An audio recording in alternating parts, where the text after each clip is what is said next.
Since the dawn of humanity, an estimated 100.8 billion people have lived and died, a number that increases by about 0.8% of the world's population each year.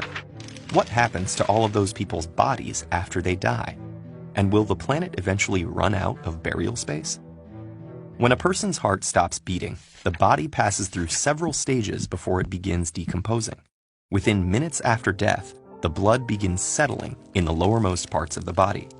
Usually 8 to 12 hours later, the skin in those areas is discolored by livor mortis, or post-mortem stain.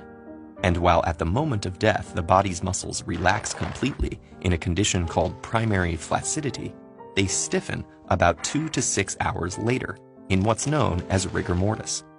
This stiffening spreads through the muscles, and its speed can be affected by age, gender, and the surrounding environment. The body also changes temperature, usually cooling off to match its environment. Next comes decomposition, the process by which bacteria and insects break apart the body. Many factors affect the rate of decomposition.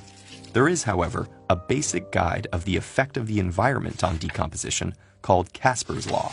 It says that if all other factors are equal, a body exposed to air decomposes twice as fast as one immersed in water, and 8 times as fast as one buried in earth.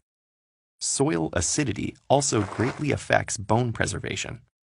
High acidity soils with a pH of less than 5.3 will rapidly decompose bone, whereas in a neutral or basic soil with a pH of 7 or more, a skeleton can remain in relatively good condition for centuries.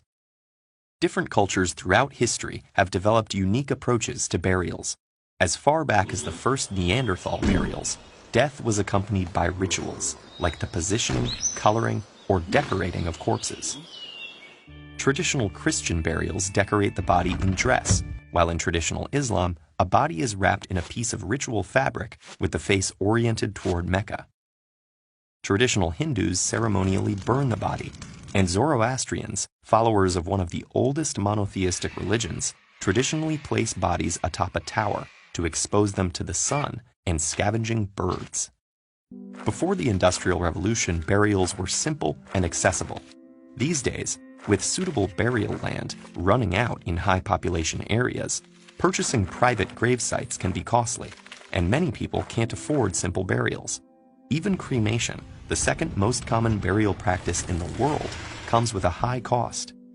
As for the question of running out of space, the issue isn't so much about total land in the world as it is that large populations cluster together within cities. Most of the big cities in the world may run out of suitable burial grounds within a century. For London, it's even sooner. That may happen by 2035. So are there alternatives to traditional burials that might help with the space issue? In some countries, skyscraper cemeteries enable vertical burials.